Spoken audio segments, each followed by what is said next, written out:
સામ, પ્રદ્યુમ્ન, અનિરુદ્ધ, આ બધા કુશળ મંગળ તો છે ને. અરે તને કઈ થયું તો ને? અરે તારાથી કોઈનો અપરાધ તો નથી થઈ ગયો ને? કોઈ બ્રાહ્મણનો અપરાધ તો તે નથી કર્યો ને?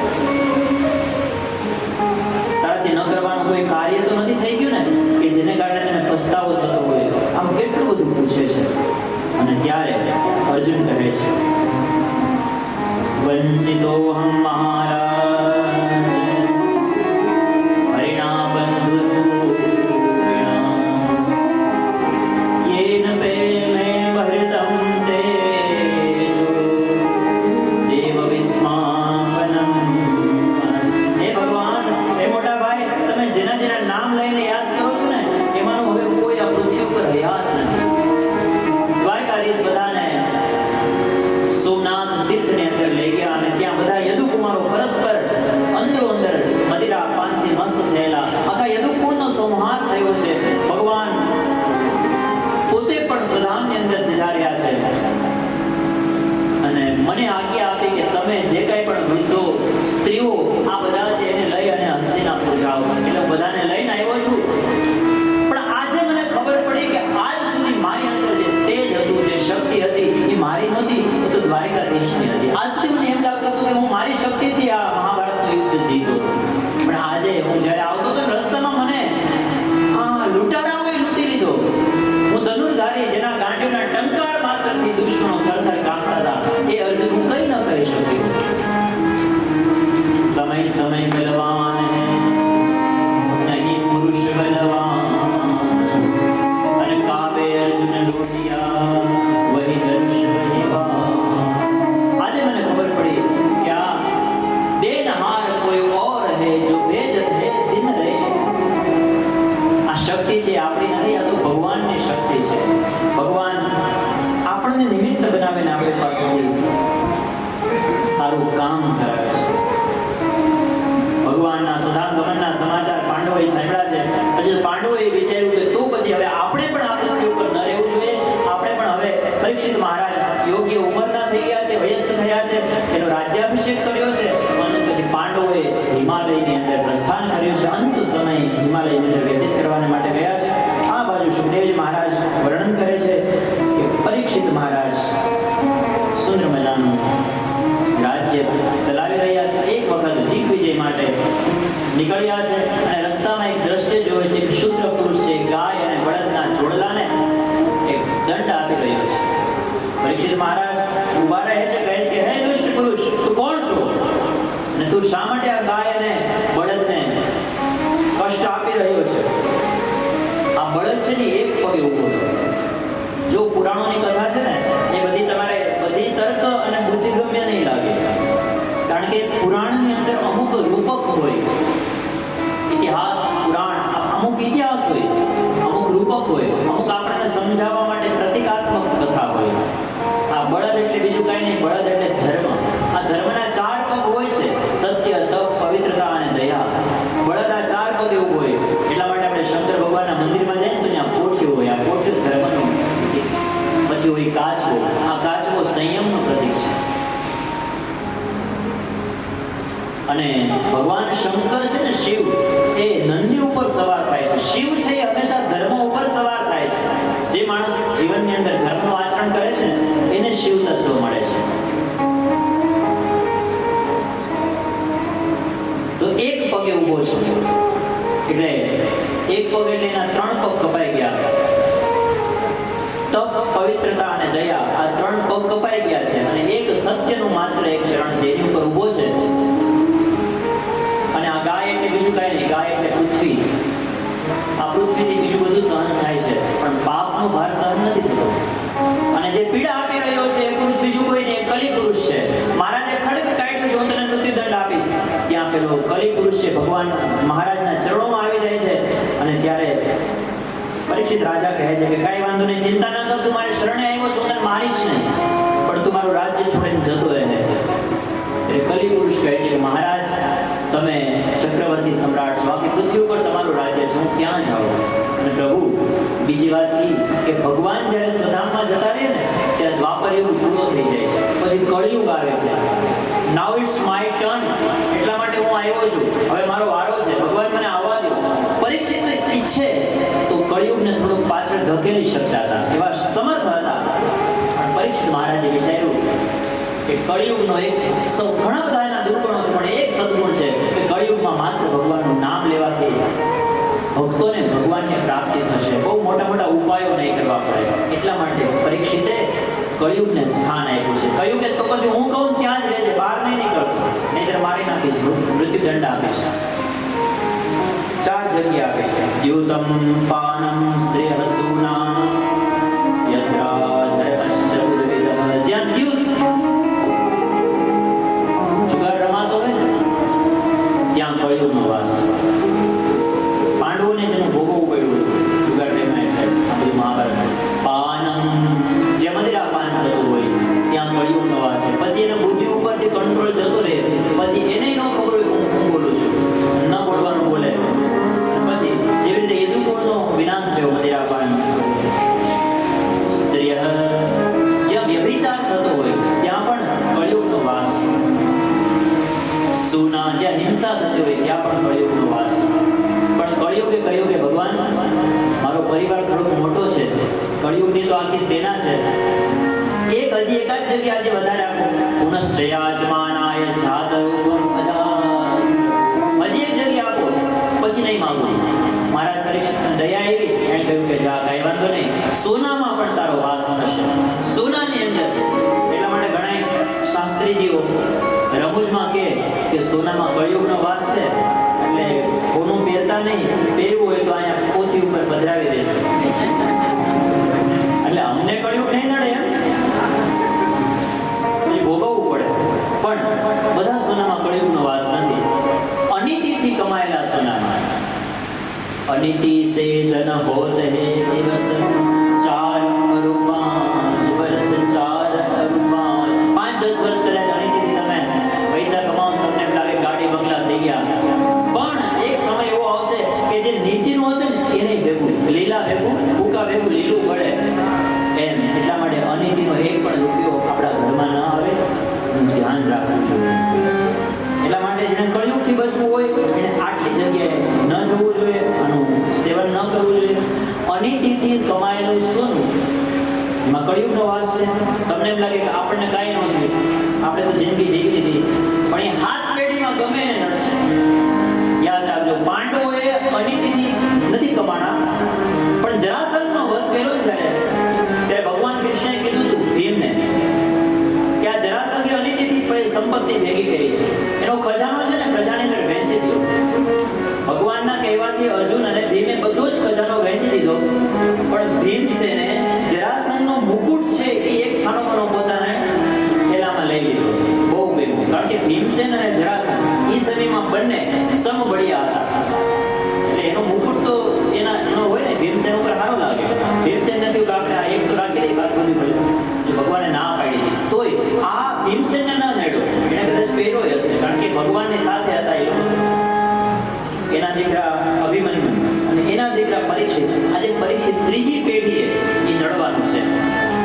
એક વખત પોતાના પૈતૃક ખજાનાની અંદર નજર કરવાને માટે મહારાજ પરીક્ષિત ગયા છે ખજાનો જોવા, અને એમાં આ મુકુટ ગયું. લાવ જરાક પહેર્યું અને માથા ઉપર જ્યાં ધારણ કર્યો ને એ કળિયુગ સવાર થઈ ગયો. પરીક્ષિત અનિતિથી આવેલો હતો. કોઈ દિવસ ઈચ્છા ન થાય એવી ઈચ્છા થઈ. હાથમાં ધનુષ્ય લીધું, મૃગિયા કરવા જાઓ, અને મૃગિયા કરતા કરતા જંગલની અંદર ભટકી ગયા. ભૂખ અને તરસથી વ્યાકુળ થયેલા શમીક ઋષિના આશ્રમમાં ગયા છે. શમીક ઋષિ ધ્યાનની અંદર મગ્ન છે. ઋષિ આશ્રમમાં બીજું કોઈ છે નહીં, બધા કૌશિકી નદીની અંદર સ્નાન કરવા ગયા હતા ઋષિકુમારો વગેરે સૌ. 1-2 વખત ઋષિને જળની યાચના કરે છે, પણ ઋષિ સમાધિસ્થ છે. મહારાજ પરીક્ષિતને ન આવે એવા વિચાર આવે છે કે આ ઋષિ ઊભું ન થવું પડે, મારું સ્વાગત ન કરવું પડે, એટલા માટે ધ્યાનનો ઢોંગ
પછી ઋષિકુમારો આવે ને કહે છે કે મહારાજ તમને શ્રાપ મળ્યો છે. અને જ્યાં શ્રાપની વાત સાંભળી પરીક્ષિત રાજી થયા છે કે ભગવાન પાસે હું માંગતો તો ભગવાને મને આપી દીધું ફળ. જે ભૂખ અને તરસને કારણે મારાથી અપરાધ થયો ને, આજથી મૃત્યુ પર્યંત હું મારા મુખની અંદર એક પણ અન્નનો દાણો નહીં નાખું, પાણી પણ નહીં પીવું. આવો કઠિન નિયમ લીધો છે. પોતાના દીકરા જન્મે લઈને રાજગાદી સોંપી અને ગંગા નદીના કિનારે બધું જ છોડીને જતા રહ્યા છે. અને એક વૃક્ષની જડેટીની અંદર નીચે બેઠા છે. ખબર પડી છે કે મહારાજ ચક્રવર્તી સમ્રાટને શાપ મળ્યો છે.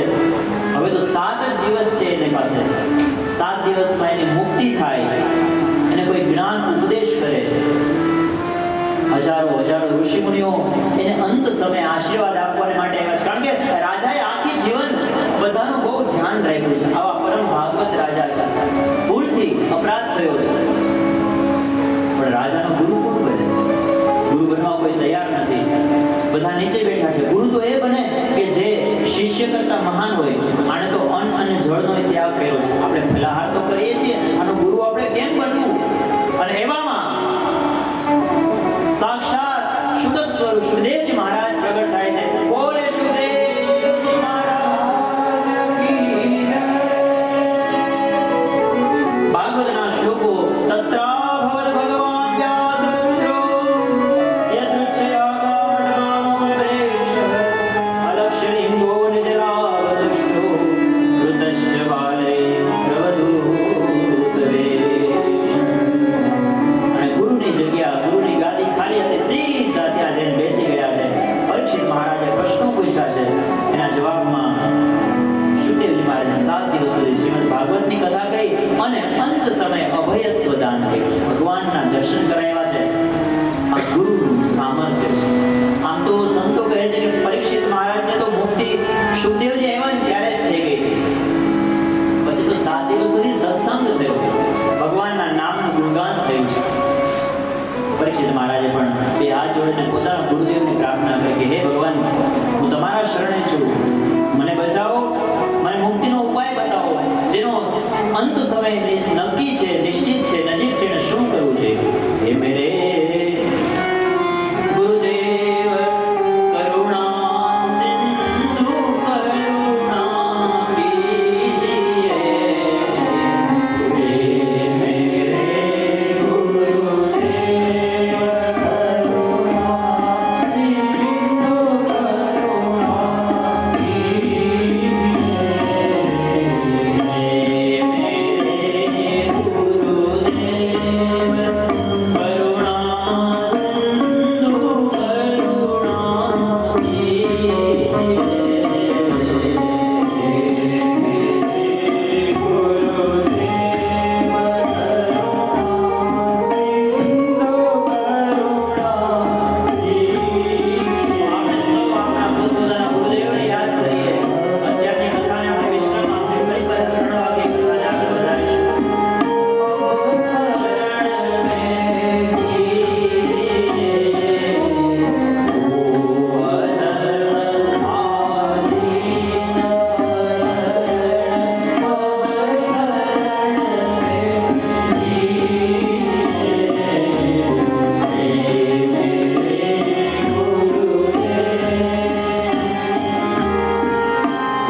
માલસર માં નર્મદા રેવાના શુભ દિને આયોજિત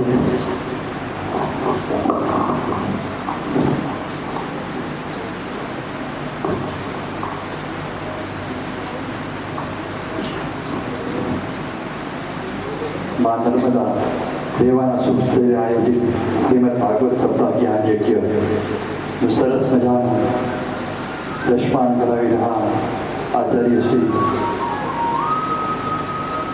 વ્યાસાચાર્ય શ્રી જગતભાઈ દેરિયાને આપ સૌ વંદનપૂર્વક પ્રાર્થના કરી કે આપ દ્વારા આપને ખૂબ સારું અને સુંદર એવું જ્ઞાન આપને પ્રાપ્ત થયું અને આપણા સૌના યજમાન શ્રી પુરોહિત સાહેબના આગ્રહને ધ્યાનમાં રાખી દૂર દૂરથી પધારેલા આપણા જ્ઞાતિબંધુઓનું સૌનું હાર્દિક સ્વાગત છે આ પાવન ભવન ભૂમિ માલસરને આંગણે ખાસ સુરત રાજકોટ બ્રાહ્મણ જ્ઞાતિ ગ્રુપના પ્રમુખ શ્રી મનસુખભાઈ દેરૈયા આપણી વચ્ચે સુરતથી પધારેલ હતું એમને નમ્ર વિનંતી કરું કે વ્યાસજી પાસેથી પોષણના આશીર્વાદ મેળવે તેમજ તેમની સાથે સુરતથી આવેલા કૈલાસભાઈ રોહિયા શિક્ષણ જ્ઞાતિ સેવક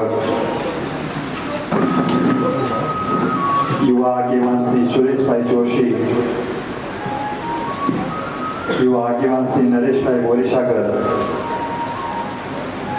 વિજયભાઈ બોરીસાગર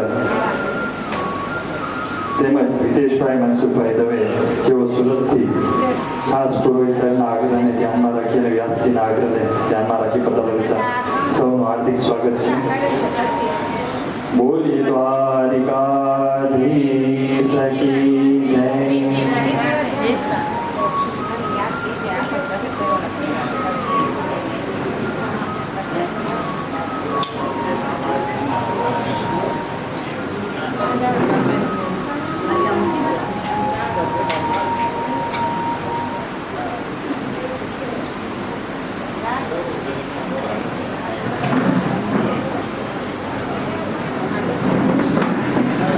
તેમજ હાલોલથી પધારેલા પ્રતિભાબેનને પણ આપણે નમ્ર વિનંતી કરી કે તેઓ વ્યાસજી પાસેથી આશીર્વાદ મેળવે. કિરીટભાઈ પુરોહિત લાઠીથી પધારેલા છે તેઓને પણ નમ્ર વિનંતી કે વ્યાસાસને આવે અને પોતાના આશીર્વાદ મેળવે.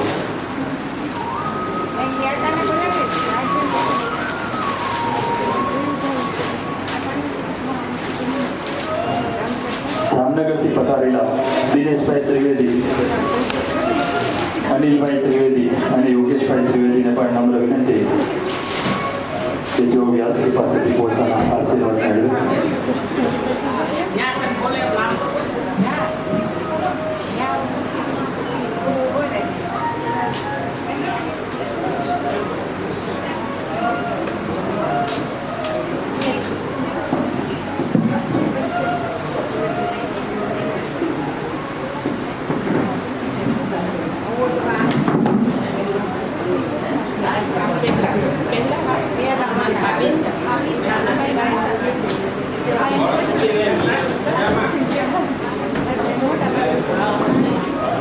સુરતથી પધારેલા જગદીશભાઈને પણ નમ્ર વિનંતી કરું કે વ્યાસજી પાસેથી પોતાના આશીર્વાદ મેળવે.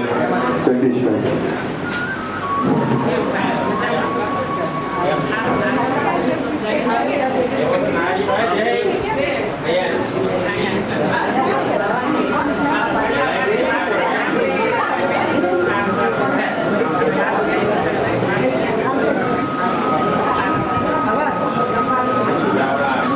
સુરતથી પધારેલા જ્યોત્સનાબેનને પણ નમ્ર વિનંતી કે જો વ્યાસજી પાસેથી પોતાના આશીર્વાદ મેળવે.